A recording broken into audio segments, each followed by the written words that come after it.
الدین صاحب قبلہ نئی ملت سے میں گزارش کروں گا کہ آپ تشریف لائیں اور اپنے تاثرات سے سامعین کو اور عاشقین کے دلوں کو منور و مجلہ فرمائیں.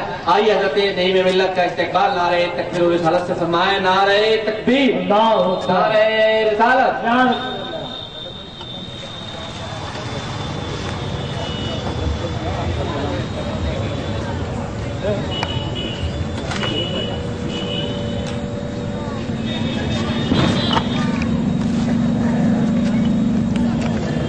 وعلى آله وأصحابه أجمعين. أما بعد، أعوذ بالله من الشيطان الرجيم. بسم الله الرحمن الرحيم.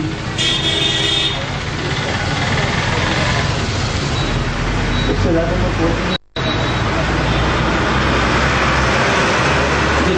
الرحمن الرحيم. ألا إن أولياء الله لا خوف عليهم ولا هم يحزنون.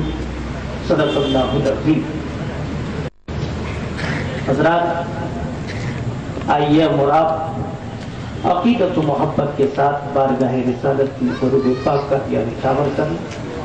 اللہم صلی علی سیدنا و شفیعنا حبیبنا مولانا محمد مازن الجود والکرم وعلی آلہ وبارک وسلم. صلاۃ و سلام علیک یا رسول اللہ، صلاۃ و سلام علیک یا حبیب اللہ. حضرات، باندہ اور جبل پور کا نام میں نے بہت سنا تھا، بارہا سننے میں بھی آیا، اور آج جس بزرگ کے چہلم شریف میں ہم اور آپ شریک ہیں، اس کے بارے میں بھی میں نے بہت کچھ سنا تھا، لیکن اتفاق کہ میں نے اپنے کبھی زیارت نہیں کر سکا. اس خانوادے کے چشم و چراغ الجامعۃ الاشرفیہ میں رہتے ہیں، پڑھتے ہیں، ان کے ذریعے بھی مجھے کچھ معلومات حاصل ہوئی تھی، لیکن یہ میری محرومی ہے کہ میں زیارت نہ کر سکا. لیکن آج سہلوم میں شریک ہوں. حضرات، یہاں آنے کے بعد ڈاکٹر واحد نذیر صاحب کی ترتیب شدہ کتاب مکارم میں مسیح ملت میرے نظروں کے سامنے سے گزری. ہوٹل میں موجود تھا، کہیں کہیں سے میں دیکھ رہا تھا، اور تفصیل سے تو نہ دیکھ سکا، لیکن وراء اور راہ گردان کرتا رہا، ادھر ادھر پلٹتا رہا، کچھ مجھے ملتا گیا اور میں سمجھتا گیا. اور دوسری بات، یہاں آنے کے بعد آپ کی دیوانگی، آپ لوگوں کی محبت، مسیح ملت سے جو عقیدت، جو محبت میں نے دیکھی، جو لگاؤ، جو آپ کو عقیدت دیکھی، تو مجھے بیگم وارسی کے وہ چند اشعار یاد آ گئے. اسی وقت ہوٹل ہی میں مجھے اس وقت یاد آئے کہ ڈاکٹر صاحب اجازت ہو تو میں اس کو کہ بے خود کیے دیتے انداز حجابانہ. کیونکہ آپ لوگ کا اپنے محسن کے بارے میں جو عقیدت اور جو محبت ہے، آپ کی جو اس وقت کیفیت ہے، وہ یہی ہے کہ بے خود کیے دیتے ہیں انداز حجابانہ. آج دل میں تجھے رکھ لوں اے جلوے جانانا. کیوں آنکھ ملائی تھی، کیوں آگ لگائی تھی، ہر مرید کی، ہر شاگرد کی، ہر چاہنے والے کی، جس کو بھی محسن ملت سے، مسیح ملت سے عقیدت ہے، تو وہ یہ اس کا دل یہ ضرور پکار رہا ہوگا کہ کیوں آنکھ ملائی تھی، کیوں آگ لگائی تھی، خود رخ کو چھپا بیٹھے کر کے ہمیں دیوانہ، بے خود کیے دیتے ہیں انداز حجابانہ. نعرہ رسالت، حضور مسیح ملت، حضور شہید ملت. اور آپ لوگ کی جانب سے اور ان بزرگوں کے وسیلے سے، ان شہزادگان کے وسیلے سے حضرت مسیح ملت کی بارگاہ میں یہ شکر کہ دنیا میں مجھے تو نے گھر اپنا بنایا ہے، دنیا میں مجھے تو نے گھر اپنا بنایا ہے، محشر میں بھی کہہ دینا دنیا میں مجھے تو نے گھر اپنا بنایا ہے تو محشر میں بھی کہہ دینا یہ ہے میرا دیوانہ. نعرے تکبیر، نعرے رسالت، حضور مسیح ملت، سرکار مسیح ملت.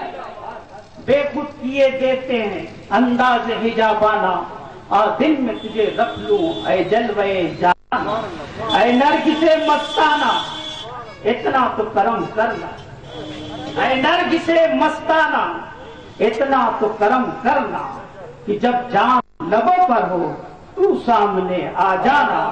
بے خود کیے دیتے ہیں انداز حجابانہ.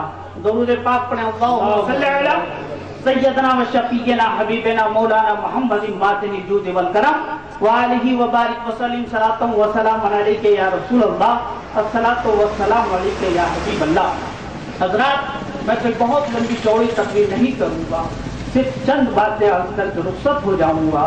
میرے دوستوں اور بزرگوں، ان خانقاہوں کی جو آج جو ضرورت ہے، میں تو یہ سمجھتا ہوں کہ زندگی کے لیے جس طریقے سے پانی کی ضرورت ہے، ہوا کی ضرورت ہے، غذا کی ضرورت ہے، ایسے ہی ہمارے ایمان کے لیے خانقاہوں کے وجود کی ضرورت ہے. اگر ایمان کو زندہ رکھنا ہے تو اس کی بارگاہوں سے وابستہ رہنا ہوگا. زندگی آدمی انسان کو جینی ہے تو پانی لینا پڑے گا.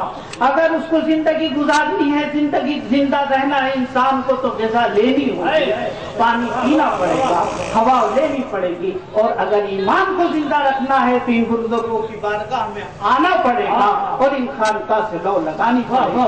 میرے دوستوں بزرگوں، ذرا نعرے تکبیر، نعرے رسالت، نعرے رسالت، ویسے مسیح ملت، حضور مسیح ملت.